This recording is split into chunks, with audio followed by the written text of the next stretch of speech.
Hello, everyone. How's everyone doing today?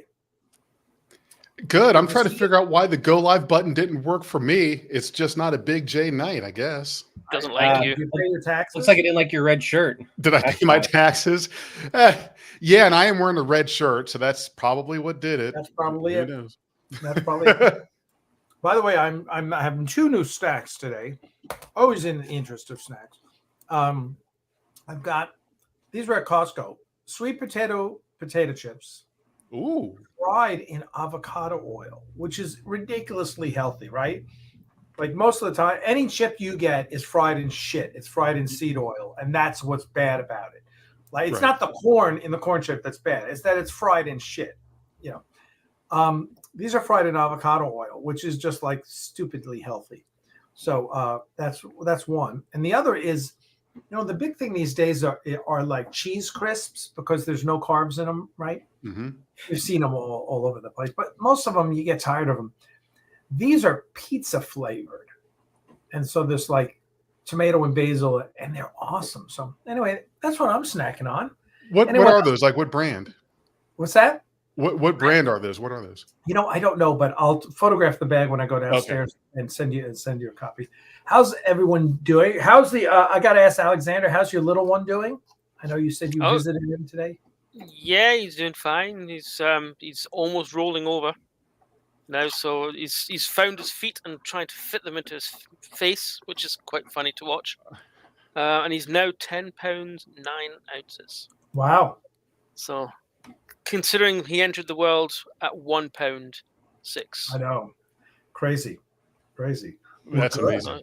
So he's still underweight, and the nurses doing the health checks are constantly, he's not eating enough. But you can't force feed a baby. He'll only eat so much before he starts. Right. He actually bats the bottle away now. He's like, nope, I'm done. So yeah, there's only so much we can feed him. We could all learn something from that baby. Oh yes. He has a mind of his own already. He knows what he wants and he knows how to get it. Well, good. All right. Well, that's cute. Glad he's doing well. So unfortunately, if you look in the background, my office, there's papers all over my floor. It's a bit of a mess because I let the cats back in, and when the cats come in, they just raise hell in my office. The cats will do that. Oh my God. We know what it really was, Alec. CBS raided your office, and you know they were the cats are working for CBS, and they come in and they flip the place. Here's something from CBS. Oh, and it's certified too. That was upset. You owe us $300,000. Why? Because you lied on the stand and convinced an arbitrator of your bullshit. Yeah, you go suck an egg. No pound dust. I really hope all this goes away once this whole sale goes through, though.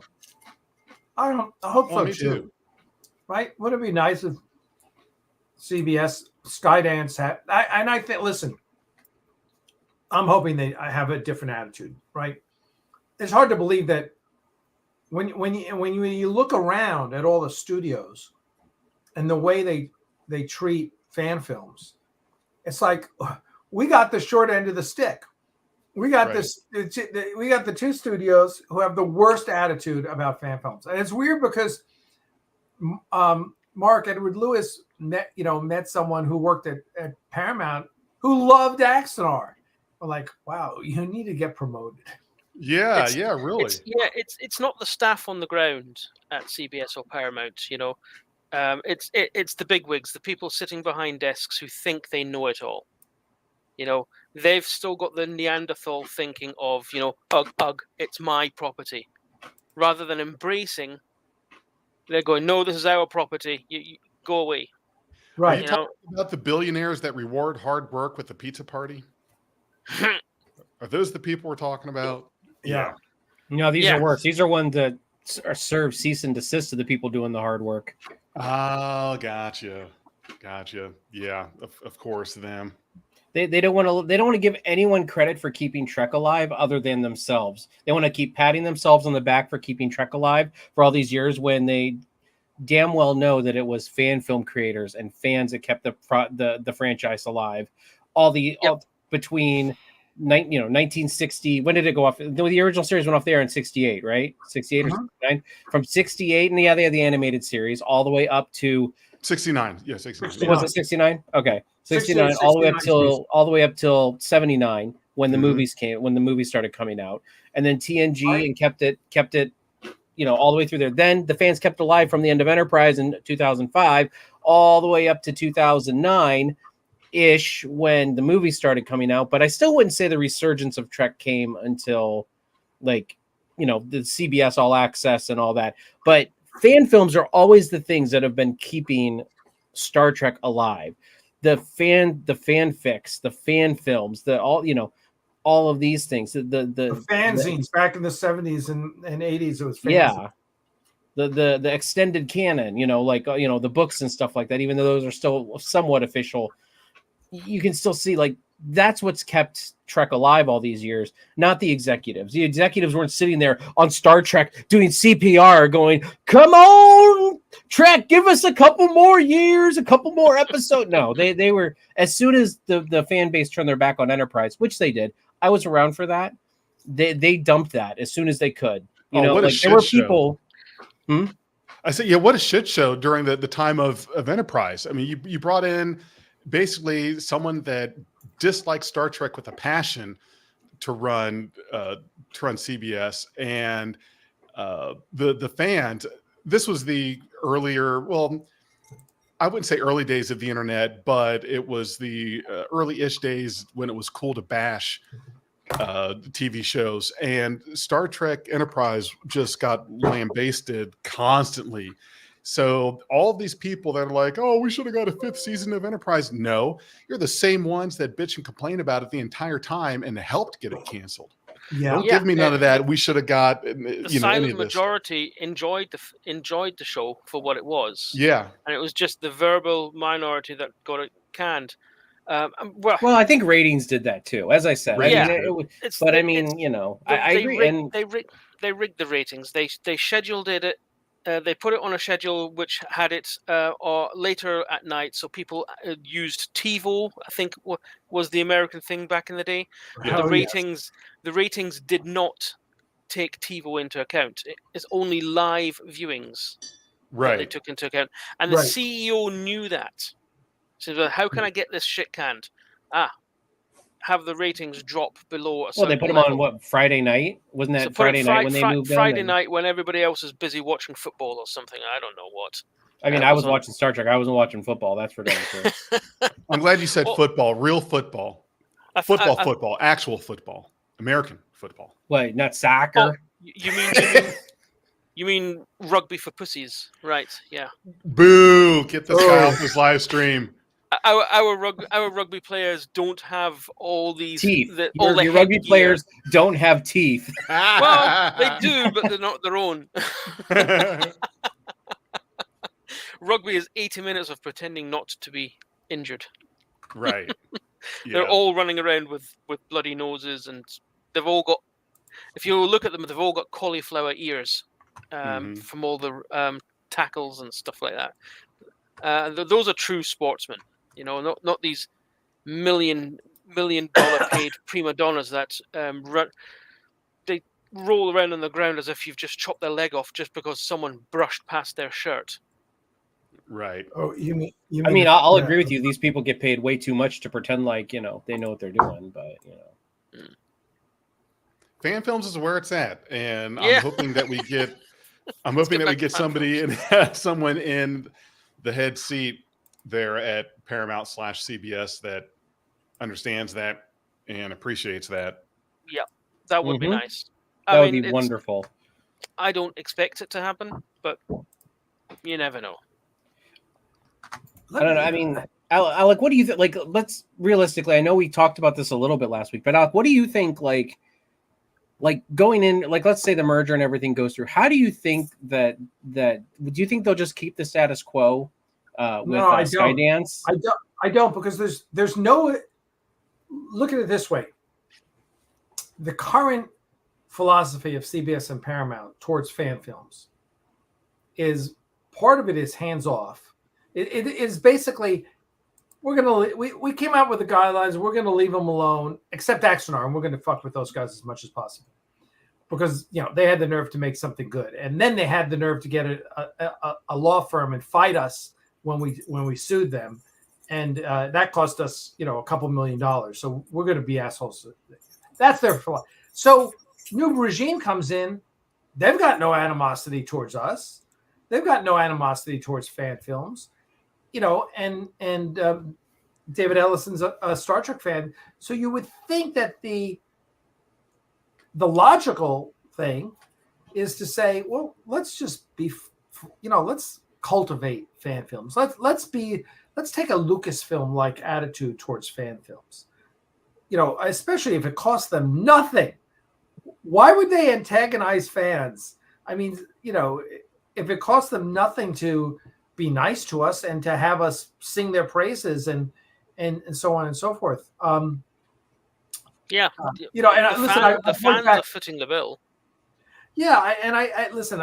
With all due respect to Rod Roddenberry and Trevor Roth, who Roddenberry Enterprises. There was a big deal. Oh, well, we're making them executive producers.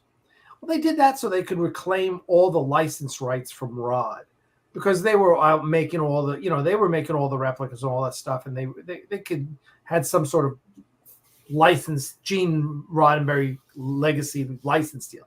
So they reclaimed that and they made them executive producers. But they kind of, the way they pitched it was, oh, well, we're bringing Roddenberry back in. Now, let's see. Rod Roddenberry is a Star Wars fan. He's not a Star Trek. Really? Listen. Yeah. This is what I'm told. All right. And I met him. I love, nice guy. His wife's lovely. And my point is that adding him in, they positioned it as we're going to make, bringing him in, and that's going to win us fans or whatever. Did nothing, because most fans don't even know who Rod Roddenberry is. That they don't care.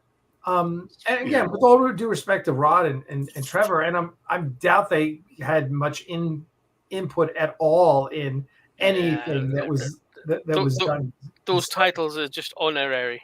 Yeah, and again, not taking anything away from those guys. I know I used to talk to Trevor Roth, super nice guy. I enjoy, whatever, but.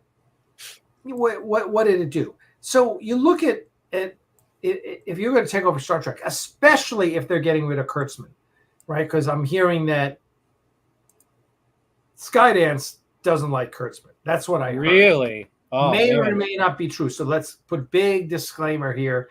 Take this with a boatload of salt. But if that is in fact true, because Skydance was involved in Star Trek Beyond, which is the one Star Trek of JJ's Star Trek movies that Kurtzman wasn't involved in. So let's assume that. Again, nothing against Kurtzman, right? We've had this discussion before. I am not a Kurtzman hater. But let's assume that they move him out. They're going to bring someone else in. Who knows who that is? Maybe it's, if they're smart, it's Terry Matalas, right? I think they're bringing Kathleen Kennedy in. Yeah. Suddenly Picard's female. What they have to do is, they have to look around and say, what can we do to better Star Trek? Well, how about a better relationship with the fans, right? That would be a really good thing. They probably want to, I would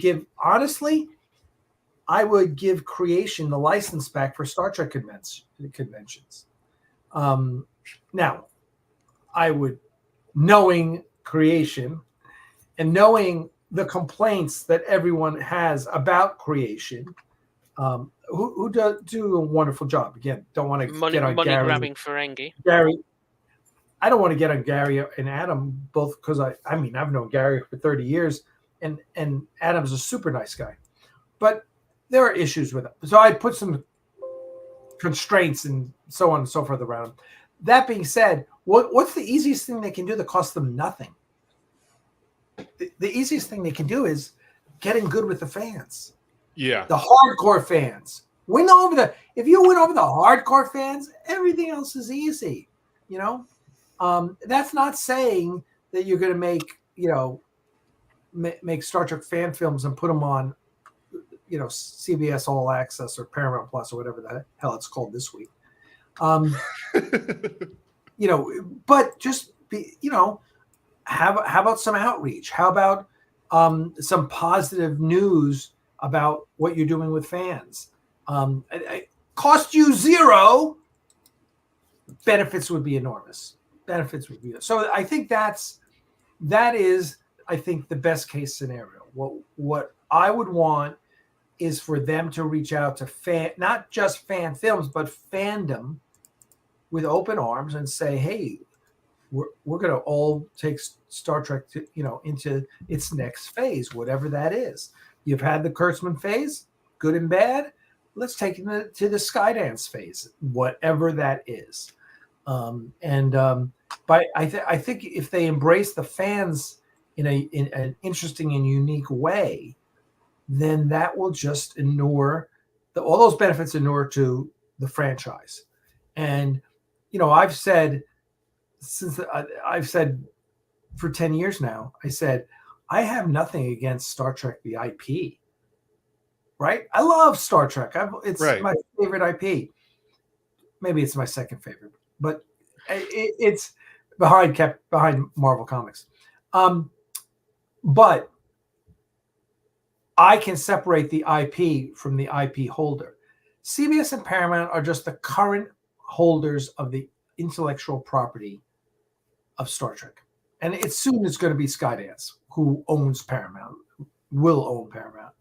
So, I wish Skydance the best. I'm like, geez, guys, knock this one out of the park. It's tough when you're not the guy responsible for the $1 billion company, right? I mean, David Ellison, he ain't thinking about you and me and fan films, I guarantee you. But the benefit we have is we know how easy it would be with a minimal amount of outreach to reach out to fans all across the world, Star Trek fans. It would, I mean, heck, if you invested $250,000 a year, you would have there's a way to do it. Get all the influencers and get all the websites and get the podcasts and the fan films and everything. They could spend the littlest amount of money and just dominate. The goodwill would be, you can create it so that, because think of it, even if Skydance closes its deal by the end of, let's say it's the end of next year, by the end of 2025, and they're going into 2026 as owners of Paramount and CBS, it's going to take at least a year before there's new Star Trek. At least a year. How about if you're spending all of the time cultivating the fan base, reaching out to fans, running competitions and sweepstakes and you name it. Design the next enterprise. Whatever the case, because they have a couple good licensees that they can do that with. That's why I'm saying go back to creation. That's why Star Trek Online is a wonderful one. Star Trek, the whole Star Trek wine thing is interesting, but it's priced.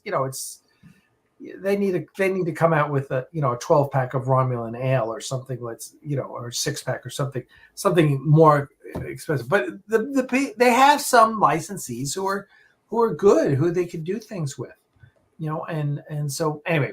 So there you go. Long answer to a short question, but I think there's I am nothing but excited about it.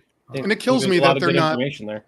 Yeah, and it kills me that they're not doing any of this stuff, and it will be even worse if this does happen. And when Skydance comes in and they don't do anything to change the status quo or the attitude towards anything fan created or created by somebody that's not a Paramount employee, which I think is a very short-sighted thing when you think about it, because a lot of there's so much that's out there that can be done. And I think it's a shame that every time I go into a store, and I'm going to talk about merchandising, every time I go into a Target, Walmart, whatever it is, you go to the toy section, you will see everything, every product. They've got Star Wars, He-Man, Power Rangers. I think there's still G.I. Joe, Marvel, DC, you name it. Star Trek, forget about it. No Star Trek anything anywhere. Nope. You have to go to the specialist shops for whatever's available. Yeah. It's the same when I go in Barnes & Noble. I always go to the science fiction section first, and I look. And there's the Star Wars. Star Wars is all over the place. And Star Trek, no, they got a tiny Star Wars has always been it's always been the products, not the films themselves, but all the toys. Oh, it's been a merchandising machine. Yeah, the merchandise, because they had the merchandise in place before they even finished the film, if I remember correctly. And what is Star Trek? And Star Trek, we get the Spock helmet. I mean, yeah, cash grab by some company. How can we cash grab this? Well, we've got this helmet, which has fire or police on it. But what if the sticker says Spock or Kirk? Yeah. Perfect. Yeah, right. And I liked how in Lower Decks you had someone uncover one of them when they were pulling the ship apart. Freaking brilliant. That was just freaking brilliant. I appreciated that. Yeah. But no, what they could do something so easy like copy and paste the Lucasfilm guidelines. It has to be such and such long. Do this, that, and the other. They should do a film festival. They should do an official Star Trek fan film festival. Yeah, that would be fantastic. Why not? Cost you nothing, right? Mm-hmm. You hire Jonathan Lane to run it. You could probably charge admission, and people would pay it to get in. Oh my God, you could, because and the cheesiness of some fan films. I'm looking at you, Vance Major. I love you, but the cheesiness works in your favor in that kind of environment. You could do it. You could do it and have it, and people would love it. I mean, it would become kind of like a whole Rocky Horror Picture Show midnight showing type thing. I mean, people could really get into it. I don't know. I think there's a lot of things available. Yeah, that's a great idea, Stephen.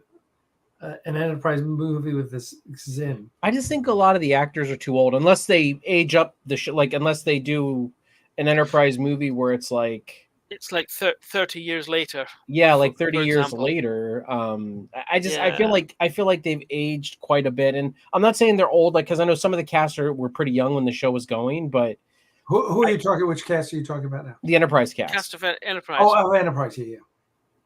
I just feel like, as I said, I would be all down for, and I've said this before in the past, I'd be all down for like a either movie or limited series following Scott Bakula as the first president of the United Federation of Planets. Yeah. And you can have all those reoccurring characters come back. You can have Trip there. You can have Reed there as the head of Starfleet Defense. You can have all those things. Absolutely.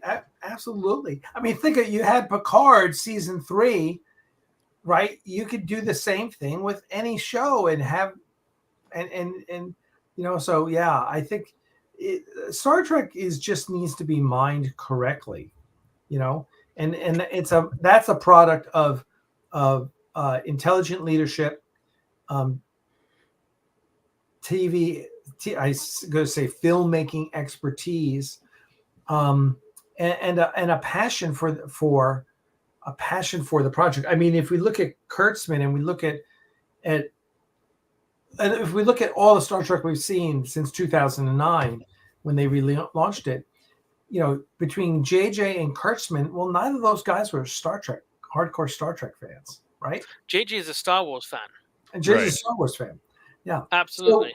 So they really need someone like Terry Matalas, to really who loves it. Now, you can't constantly make, you can't keep mining the Star Trek The Next Generation. You can't keep mining that for ideas. Right. But there's lots of opportunity. I mean, listen, Discovery should have been set after Voyager. It was. Yep. Eventually. Yeah. Why did they feel the need to go back and retcon history? And they didn't, I would argue that that's a decision made by a non-Star Trek fan, right? Because what did Star Trek fans want? You could line all the Star Trek fans up and pull them all.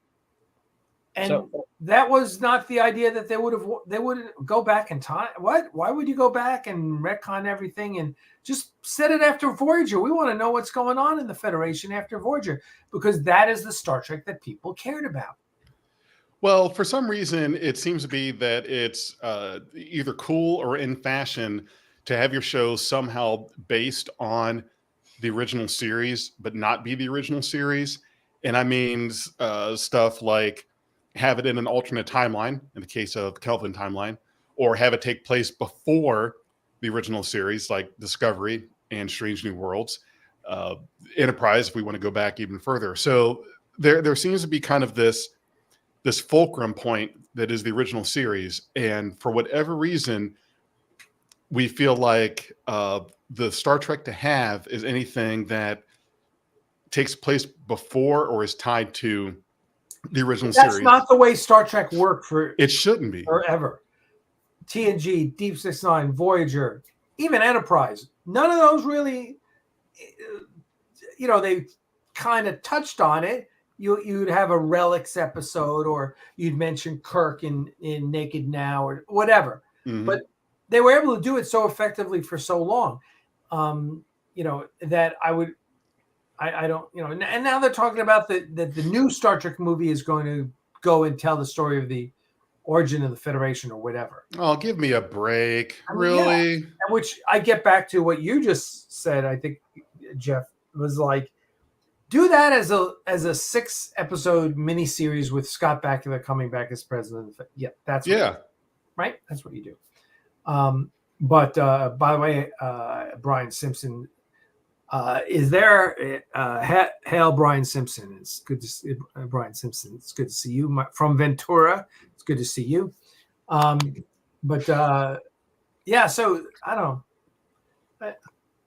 don't have all the answers.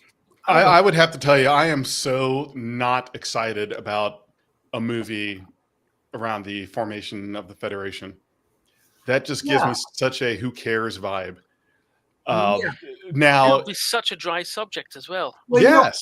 And in Star Trek Beyond, when they tied the Franklin back to the Enterprise era, I was like, okay, well, why is the registry that number? And when did this ship? Again, it's like, who's making these decisions, guys? You're just fucking things up with no reason.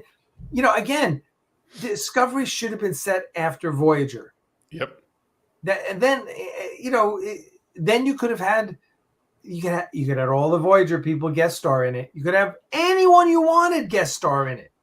Right. But the main part was they wanted to have the marketing center around Spock having yet another sibling that he had never. So fucking stupid. That was the entire crux of the shows. We want this series to somehow have some kind of tie to the original series. Oh, Spock had an adoptive sister. Yeah. Well, they always did say that Discovery, it's not about the crew, it's about one person. It really is. It is very Burnham's focused, and I mean that's always been its downfall for me. Is it's always been just one crew, and they did get better like season 3 on with focusing on other crew members other than Burnham. Mm-hmm. But yeah, I know it definitely was a one-woman show, and I'm not blaming Shaniqua Martin Green. Like that's not. Nope. She's a great actress. I think she does great with the part, but it's the writing and the directing and the direction of the show. It's just an ill-conceived concept for a series, I think, and in a way, I believe best as an ensemble. Yes, it does, and I think that is a problem. When you take a movie like Nemesis, a show like the first couple seasons of Discovery. Look at what happens, and also when you have. I lost it, but basically my point is, and especially with Nemesis, is there's this thing where it's let's get somebody that's not a fan of this franchise to direct or guide a movie or show in this franchise. And I don't know if that's supposed to be cool or hip, but it's not, because you get huge misfires like that. When it comes to Star Trek, you should not have a director or showrunner or someone behind the reins that is not a Star Trek fan, because it doesn't go well. You're not going to suddenly get some kind of perspective that you're missing. It's not going to be, all right, what will make Star Trek great? I know, let's get somebody that isn't a fan. So then they'll have this outside view. They'll be able to come into it with fresh eyes. No, that's not what that means. No. That's not what you're going to get. What you're going to get is a movie like Nemesis, where you're right. You're going to get a movie like Nemesis where your director, first-time director, he was an editor before then, didn't even know the names of the cast or their characters. Yeah, you're going to get bad things like that. Yeah, but you also don't want to go the opposite side of the pendulum and get a fanboy or girl. Right. Exactly. Yeah, you don't want that. You either. have to control it. You have to control it. Otherwise, you get garbage either way. Mm-hmm. Yeah, I mean, let's face it. Rise of Skywalker was the biggest Star Wars fan film ever.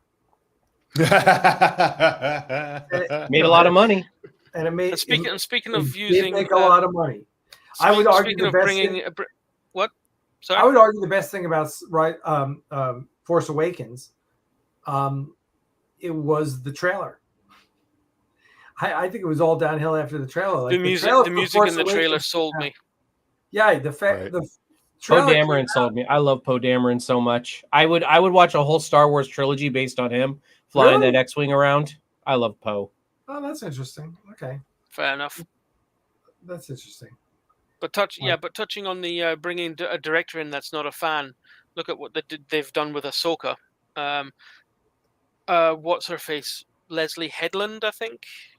She quite triumphantly said, "Well, when I was looking for a director, I spoke to this person. And she went, Star Wars, is that the one with the big bear?"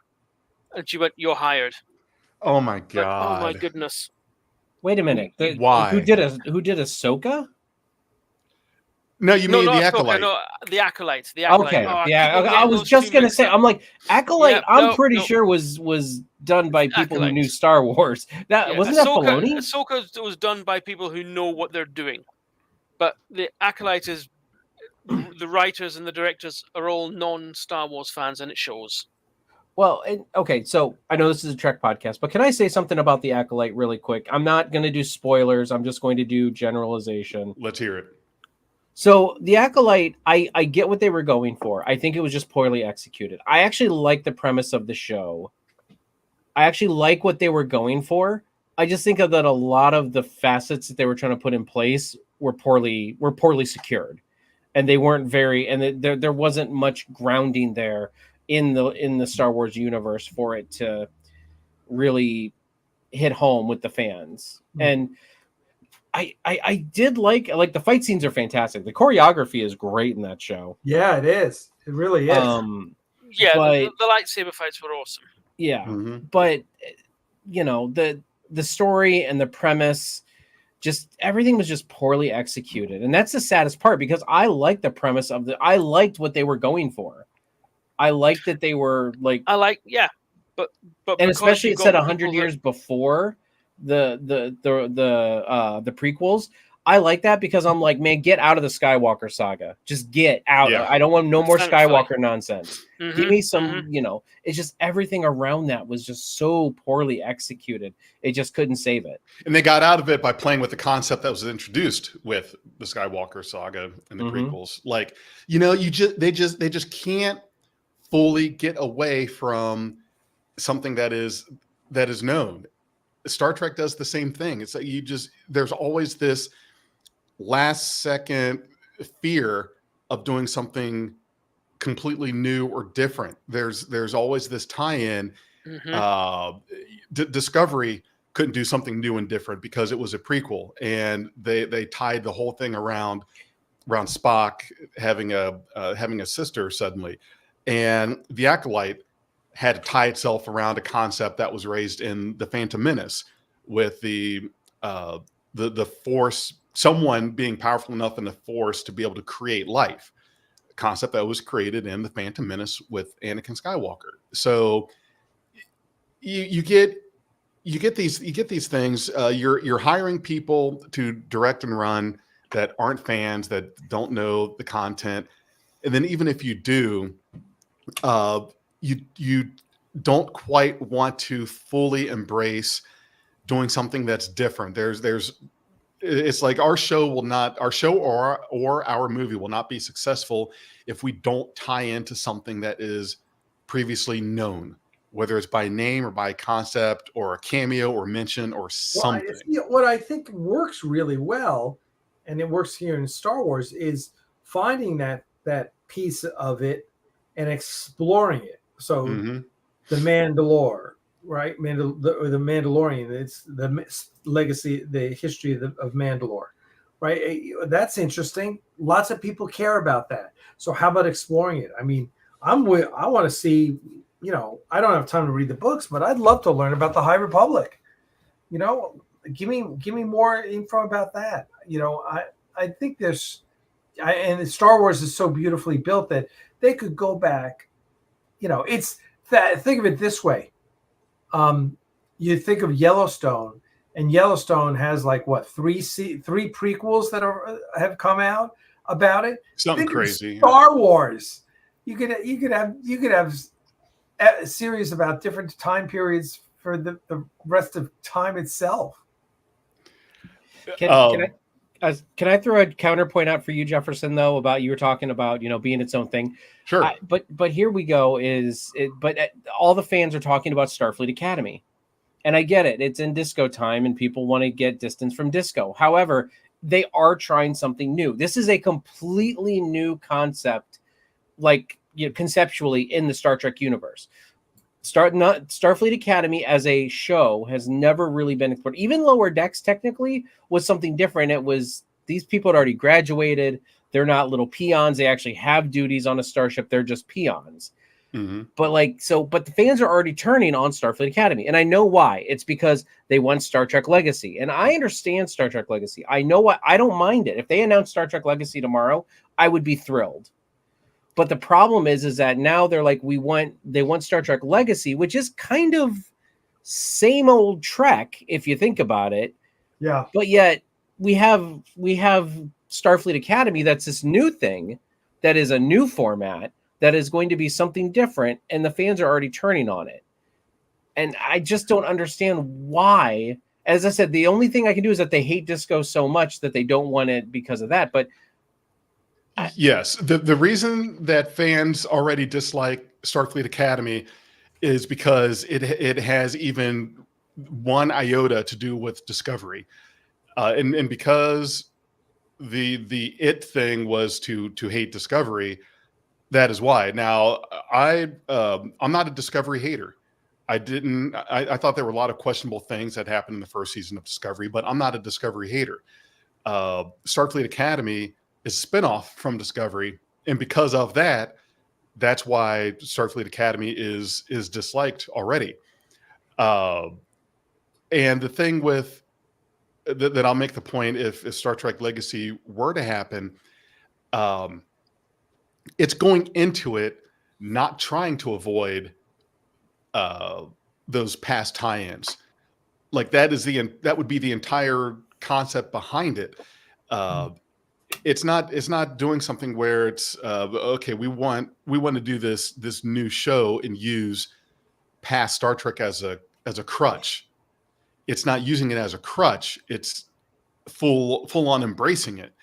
And I think that's the difference. The difference is, are you trying to use established Star Trek as a crutch for your show, or are you going in fully embracing it? Like season 3 of Picard did not use TNG as a crutch. That was the whole damn point of the season, and they exactly. dove in head first and didn't deny it. Discovery used the original series as a crutch. So there's a difference there in my opinion. But that's the explanation as to why people already dislike Starfleet Academy, is because it's a spinoff of Discovery. Yeah, I think so. I mean, I don't see a problem so much building on the past. I mean, that's what all the good Star Trek series did. TNG referenced TOS a lot. DS9 references TNG every so often. Voyager references them all. Mm-hmm. And even Strange New Worlds to a certain point has made little references here, there, and everywhere. Enterprise. Or even Prime Directive. It'll never stick. Brilliant line, little line.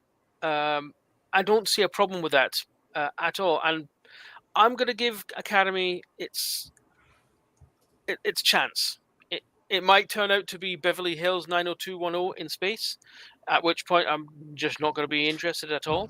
Don't sit here and act like you're not going to watch it. You're a Star Trek podcaster. It is our duty to watch it, well, even if you don't like it. I have not watched Prodigy. I can't say it. You can't even pronounce the two's been good so far. Prodigy series. It's 1:45 in the morning here. I'll be right back. I've been up since 5 a.m. Words like that are not easy for me to say right now. Yeah, the second season, you got to catch up on that. It's good. I would say the second season is a marked improvement from the first season. I was out to dinner with my friend the other night, and he is someone whose opinion I can trust. Generally, if he likes something, I'm going to like it. Mm-hmm. If something pisses him off, it's the same thing that's pissing me off. And he said he enjoyed season 2, and it is the most Star Trek thing that's come out since probably TNG or Voyager. But that's technically Trek. Every first and second, like sometimes even second season of a show is always a rough go. Like, you know what I mean? Like we always have rough goes with some of these seasons in the beginning. I'm not even questioning the writing or anything like that. It's just the voices. They're just it's a children's show. It's designed to appeal to children, so the voices are childlike, and it's just it's cringe for me. Well, I couldn't get past the first episode. But you answered your first concern already. It's a children's show. The audience for Prodigy are our children, either our children or the young ones in our family. Not necessarily directed at us. Now, then one thing I will say about the second season of Prodigy, and I don't want to do any spoilers, but I felt like the storyline of the show was maybe a bit advanced for the. Sorry, that's me buzzing. Let me. A bit advanced for the. Sorry about that. For the audience, because it took me a bit to understand what was going on and what was happening, and I just kept thinking to myself, okay, if this is a show directed at a younger audience, it seems like this might be kind of confusing for them. And I don't watch a lot of shows directed at kids to be able to compare it to anything else. I don't know if that's just what it is. And Big J, kids are more advanced than you think. Big J sits there and watches Bluey on repeat. I've had to sit through my fair share of Bluey. Yes, I've got kids, and there's been a lot of Bluey that's had to happen. Some Mickey Mouse Clubhouse. I have adults that watch Bluey, and I've got to sit there and watch it sometimes. I'm like, I hate all of you. Bluey's not bad. Bluey's good stuff. You know what? That's all right. But hey, don't be saying nothing bad about Bluey now. Bluey's a good show. But am I alone in that? And hopefully those of you that are in our audience could leave a message if you've seen the second season of Prodigy, and no spoilers, please. But yeah, I've only seen up to episode 4. I'm watching episodes 5 and 6 tonight because we are reviewing them over on NerdTube 2 episodes at a time, and I'm only watching them 2 weeks at a time. So I mean, if you're going to spoil, that's fine. Just let me know. I'll step out. But right, no spoilers. But am I alone in thinking that season 2? Well, not just season 2 of Prodigy, but Prodigy as a whole, to me, feels like it was challenging enough for me to follow wouldn't it be harder for the audience to follow just with, there's a lot of time travel involved or time-based concepts that you would think, how are we going to get, I don't know. I'm trying. I hopefully you understand what I'm saying, because I don't want to. There is some chatter in the chat about it. Yeah. For example.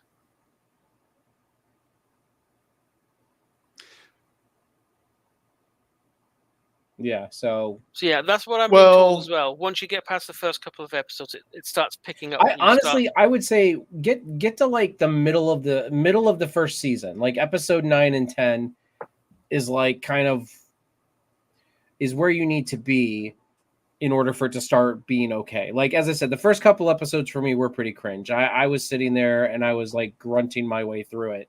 Season 1 when it was first coming out. And as Jefferson says, we are Trek podcasters. We are Trek podcasters. We must watch all the Trek.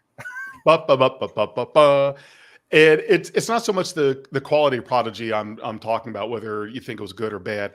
I felt like is the concept and the plot too advanced for the audience, its directed audience, to be able to follow. I think they took a step away from the child audience in season 2 so far. From what I've seen, I really feel like they were like, okay, kids are not watching this in season 1. They're like, let's kind of keep our foot in that realm, like of being a cartoon and being a little bit more light. But let's maybe age up the audience a little bit. Let's see, like, teenage or maybe young adult. Obviously. I feel like that's what they were going for in the first couple episodes of season 2, is they were like, we're going to kind of age this up a little bit. And that's why you get the more complex themes in there. Right.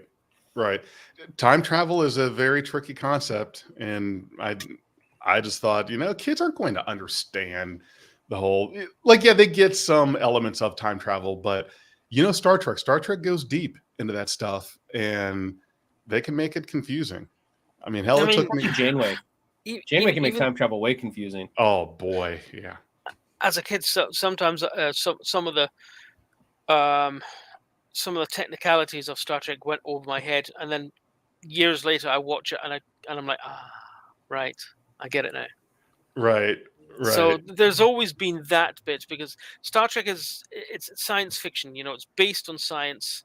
It's not fantasy like the other franchise with space wizards and telekinesis and stuff like that. So there's always going to be a bit of a sciencey thing about it, which will go over some heads. There was a comment up here. I wanted to highlight, and where is it? It was something about. Hold on, man. I'll see if I can find it, but it was. Here it is. Would a Star Trek focus around the Klingons work? No. It would work for maybe like a 1 or 2 episode miniseries or something, but in my opinion, a Captain Worf show does not work. A Captain Sulu show does not work. A Klingon show does not work. There are sidekicks. Yes, there are certain things like you can have a good character. Worf is a great character, sure. He cannot carry an entire 10 episode season. The Klingons, good characters, sure. A Klingon centric show does not work. That is not a 10 episode season right there either. They could be the plot of your show, but if your main character, your core cast are the Klingons, that doesn't work. That's overusing a good. What's that? Especially if they're Discovery Klingons, where you just have to constantly read subtitles. Oh Jesus!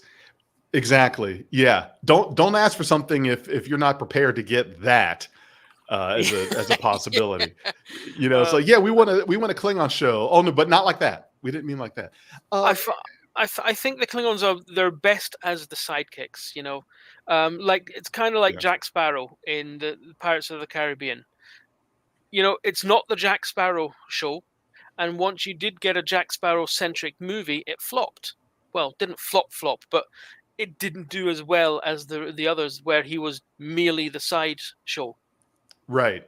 So, and I think it would be the same with the Klingons, because eventually you'd get tired of all the gruffness, and because the Klingons don't do anything subtly. No, and you're right. It gets old. There are things that are good in small doses that really work and really work well. And I think that there can be a slippery slope you can get into where you take something that is good in small doses and then you want to make it more. You know what jumps into my mind, even though I don't think I've watched any episode to its full extent, but it's the feeling that I get when we talk about something like this. I think about the Cleveland show. So Cleveland is a character on Family Guy. And I watched some Family Guy. My impression of Cleveland was that as a side character, for the little bit that you saw, great, sure, whatever. But then you went and made an entire show. Now, I don't know how it went. I don't know how long it lasted, but to me, it just felt like that's a perfect example of taking something that works in small doses and then overdoing it, where it was not a good idea. But will you ready for my counterpoint? Sure, let's hear it. Let's hear it. Go. Frasier and Cheers. Yes, I know. There are those cases, but and I will admit that Frasier is the exception to the rule. You are correct, because look at like Friends with Joey. After that, that didn't work. right? I mean, even though Joey was one of the most loved characters of Friends, it still flopped. It still flopped because it didn't work on his own. No, I admit, no, you are definitely right that is the majority of how it works, but we can always hope for like a Frasier situation where it just blows up. For some reason, it just works. Right. Yeah, I'm all. I think if it works, that's great, and that was great that did that. I cannot go back in time and predict while Cheers was on that a show about Frasier would have been big. No idea. I was too young to have been in it like that. But that's my gut feeling is, as much as we like Worf, an entire series does Worf does not make. He's great in those small doses. I agree with you. There has to be some, and that's why I always championed years ago, like back when New Trek first started in 2017, I always championed the Captain LaForge and Commander Kim series, where you had Captain Geordie LaForge. Sorry. Yes, Commander Harry Kim. Yes. No, don't you mean Ensign Kim? No. Look, he is still an ensign. There is no canonical proof that he ever made it past ensign. But I'm just saying, like, I think that would be a good pairing. You know what I mean? Like for that for Kim being his first officer, and you have those two main characters from two different shows. I feel like that was a really good blend. And even, as I said, they can't really do it per se now just because they've had him in Picard season 3. But I always thought that those two characters would have meshed really well together on a show about, just exploring, Commander Kim. Everyone's like, oh, Captain Kim. I'm like, no, we're not going to Captain Kim yet. The world is not ready for that. The world is not ready for Captain Kim, but Commander Kim. We'll let it slide. It could work. Begrudgingly, Commander. But now he's been at the museum for how many years or something? Like, he's been at the museum for a long time, so it just wouldn't work. But yeah, he's a Commodore almost 10 years ago, I always thought a Captain LaForge, Commander Kim show would have been great. Wow, very daring of you there. I have no hate for Harry Kim. Like, I think it's hilarious that he's the forever ensign, but I never have any hate for Harry Kim. Like, I thought he got shafted, and I think there were a lot of decisions on Voyager that were pretty piss poor, including not ranking certain people up. You know what I mean? I mean, they ranked. They demoted Paris they and then Paris and ranked him up again. And Kim is in the background going, "Seriously?" Yeah, right. He even said it. I'm like, yeah, I don't see a box on my chair. Kim is that guy that is the image of that guy from the soccer game. You know who I'm talking about. The bald guy with the and he's got his hands on his hips. There with his his hands on his hips. And yeah. No, Harry Kim when Tom Paris got demoted and then promoted again. Yeah. Well, I always felt the Tom Paris thing, not tangenting too much, but I always felt the Tom Paris thing was more of he was more demoted temporarily because of his actions, and like he was on, not like sabbat, like he was in the doghouse for a while, and he was ensign again, but then he got out of the doghouse, so they restored his rank. It wasn't like he was promoted again. You know what I mean? But I still, again, even Kim said it in one episode. I remember he said, I could have been a lieutenant by now, maybe even a lieutenant commander.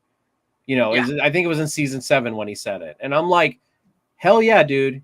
Mm-hmm. You tell him, because really he should have been like, and some people say, oh, well, then on the Delta Quadrant rank doesn't matter. No, rank matters. You have your guy who is leading your operations team. That's what I never got about like the ranks on Voyager. It was like, okay, Paris, yes, I understand, because he's kind of got a field commission almost, but like Kim's like your head of operations. Why is an ensign out of fresh out of boot? Yeah, fresh out of Starfleet Academy, your head of operations. Like, it made no sense to me. And as I said, I liked Harry Kim. I'd never understood that character. Well, but then again, we don't know how long that was supposed to last, because it was Voyager's first mission was just supposed to go run an errand and do a thing. I actually know how long it was supposed to be, because I just watched an episode, and Janeway says a 3-week mission. Mm-hmm. Right. That's how long it was supposed to last. So sure, here's a very promising Starfleet graduate. Yeah. Give him a chance. Give him a chance. It's a low risk mission. We'll make him. He's an ensign. Let's make him the chief of operations. Yep. Sure. Why the hell not? I see where. Then they got stuck with it for 7 years. What could possibly go wrong? Yeah, what could possibly go wrong? So Janeway just couldn't take the position away from. Now, granted, he probably did a great job at it. As I said, Harry Kim, I don't have any hate for him. I just the character of Harry Kim being in that position made no sense to me whatsoever. But I see your guys' point where you're like, let's make him out of operation. Let's give him a little bit of. But then you see what happened when they did that in the series, when they gave him command of a ship. Mm-hmm. Yeah. I think that's that exact same episode where he says, I could have been a lieutenant commander by now. Like, yeah. Poor Harry Kim. The Nightingale, that's it. Yeah, I was struggling for the name of the ship, yes. The Nightingale. And he made his own ready room and everything. Well, he did. Yep. He took it totally seriously. It's like, this is my one and only chance.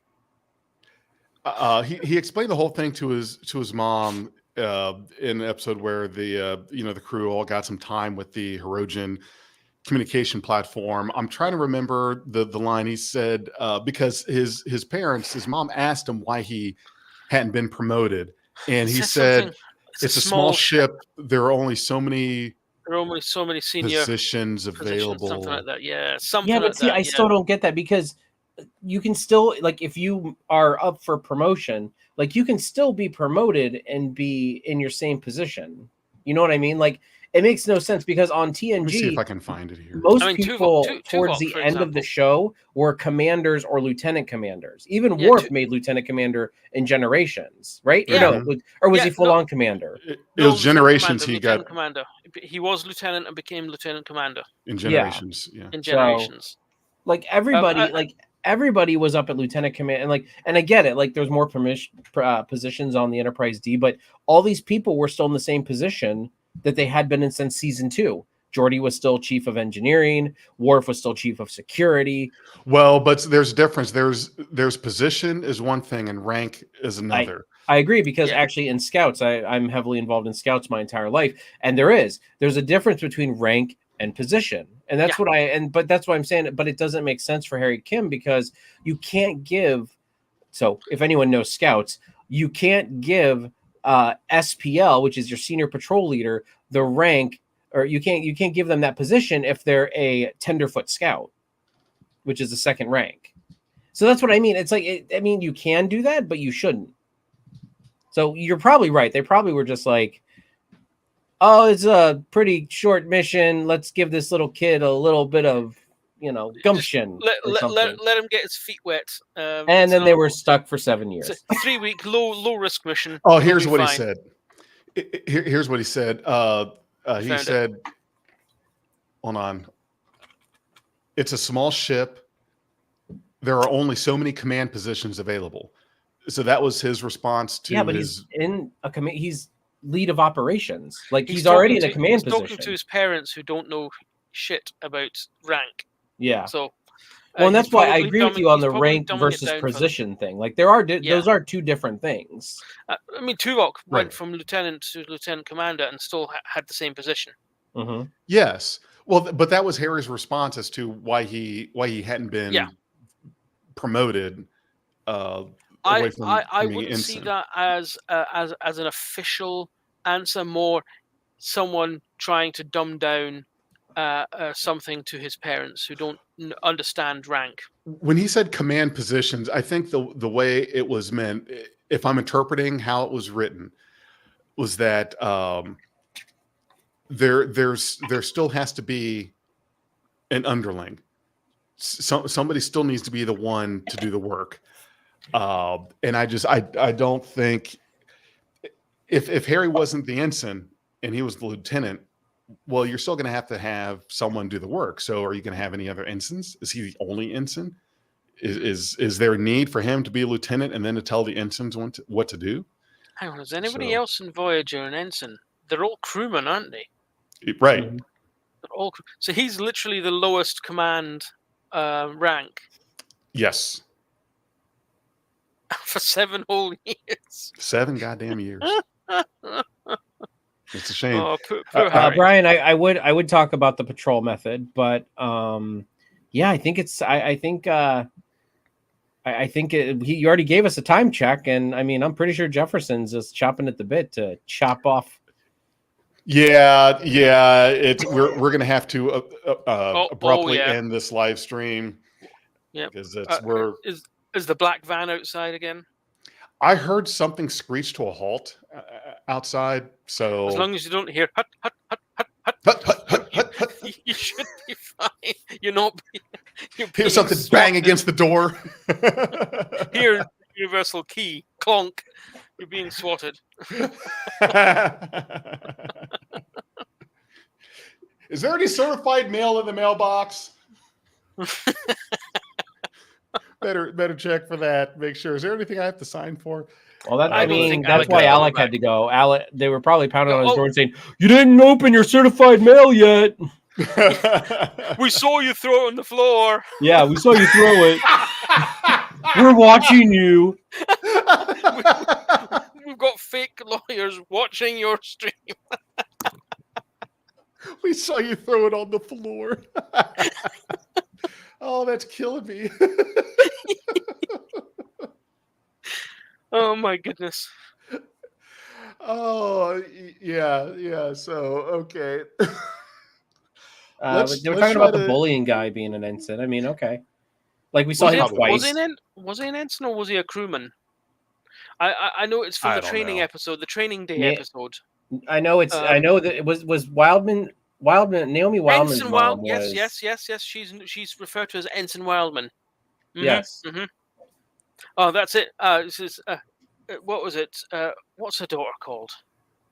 Naomi. Naomi. I don't remember what. No, they were saying Naomi name. Wildman's mom. I don't remember what Wildman's mom. Samantha Wildman. Samantha. Yes, you're right. Was Samantha Wildman. Because at one point, Seven encounters her in the corridor, and she goes, "Naomi, subunit of Ensign Wildman." Oh yeah. I know she just kind of disappeared all of a sudden. Yeah. Naomi's mom.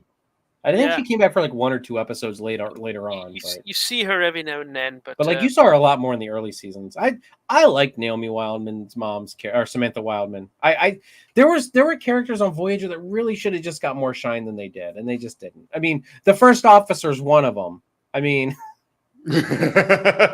Chakotay got the shaft. He got several episodes centered around. He got 7 episodes of racial profiling, is what he got. No. Akuchimoya, land of my ancestor. I'm like, come on, man! Like far from the bones of my people. Yeah, far from the bones of my people. I'm like, I was like 7, supervised by a fake Native American. Yeah, that I knew that because our scout troop had a lot of Native American influence in our thing, and I knew that was bull crap back then when I was like 11.